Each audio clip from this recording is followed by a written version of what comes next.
When I wrote the book Emotional Intelligence, a lot of people had an aha experience like, oh, so that's what's going on. It was the first time that for a popular audience, emotional intelligence had become well known. I was a science journalist at the New York Times back then, and I'd been covering a decade of research on the brain and emotion. And I wanted to have a frame for that. I integrated it with the findings from research on outstanding performers. And I saw that people who emerge as outstanding performers or the best leaders have high emotional intelligence. So from the get-go, I've seen emotional intelligence as having to do with leadership. And this was taken up by the Harvard Business Review. They've done a series of articles, starting with one which said, look, emotional intelligence is the core of effective leadership.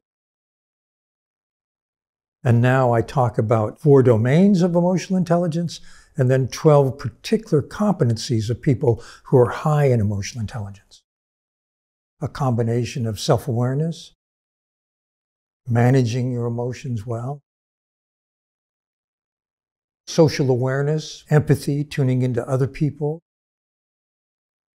and putting that all together to have harmonious or effective relationships.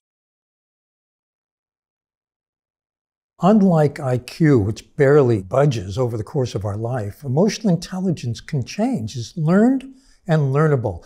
And it's learned and learnable at any point in life.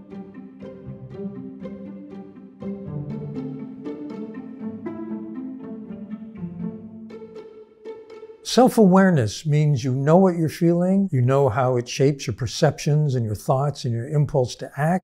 Emotional self-awareness is what I'm talking about. Emotion directs attention. So knowing what you're feeling and how strongly you're feeling it and where it's driving you to attend is extremely important because your attention creates your reality moment to moment. So self-awareness gives you a kind of diagnosis of where am I right now. Maturity is sometimes defined as widening the gap between impulse and action. Self-awareness, it's the least visible part of emotional intelligence, but we find in our research that people low in self-awareness are unable to develop strengths very well in other parts of emotional intelligence. People who are high in self-awareness, however, are able to develop excellence across the board very often.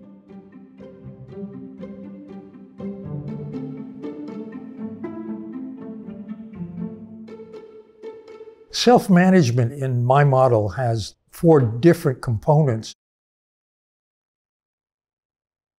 One of them is handling upsetting emotions so they don't get in the way of what you have to do right now. Another aspect of emotional self-management is marshaling positive emotions, seeing the bright side of things, not just the glass is half empty, but feeling pretty good about what's happening no matter what happens. And that lets you also be agile, another aspect, adjust to changing situations. You want to have a growth mindset, see yourself as able to improve and other people as able to improve. And finally, you want to keep your eye on the goal that matters, despite the distractions of the day. So goal focus is an emotional self-management tool too.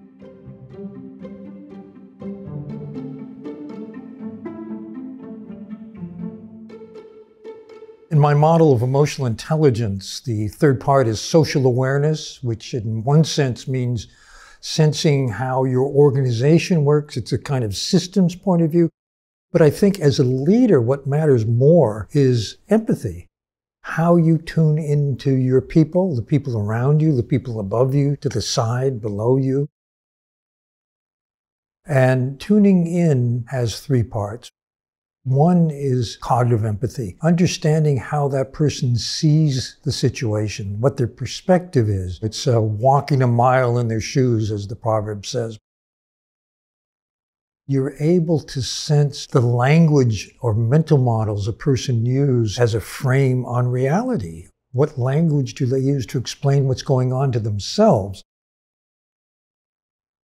If you have high cognitive empathy, you can message quite well. You can hit the target with what you say to the person because you know the language that they understand.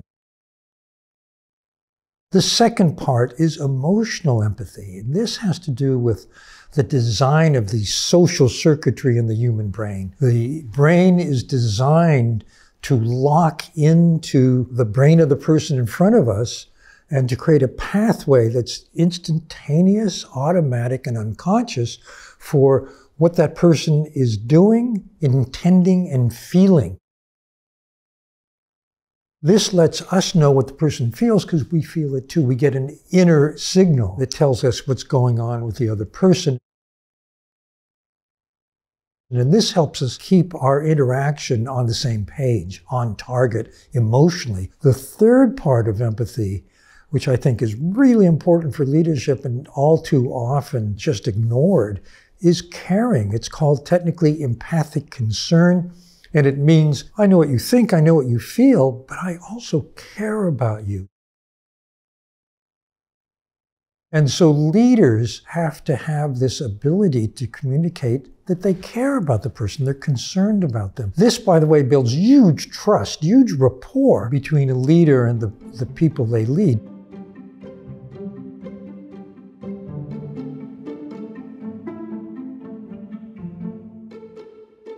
The fourth part of emotional intelligence is relationship management.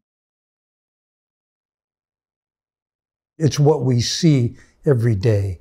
It's what leaders display. Can you guide? Can you influence? Can you get work done well through other people? Can you inspire? Can you get the best out of people because you can articulate meaning here in what we're doing? Are you a good team member? Not just on your team at the same level. If you're in the C-suite, that's a team. How are you as a team player? And then how are you as a team leader? Can you handle conflicts well? Can you keep yourself calm and listen to both sides and come up with a good enough solution that both sides can accept? Do you realize that you are in a position to help the people you lead become leaders of the future? Can you help them develop strengths? Can you coach them? Can you mentor them? Can you help them strengthen the leadership cadre of your organization going into the future? To learn even more from the world's biggest thinkers, get Big Think Plus for your business.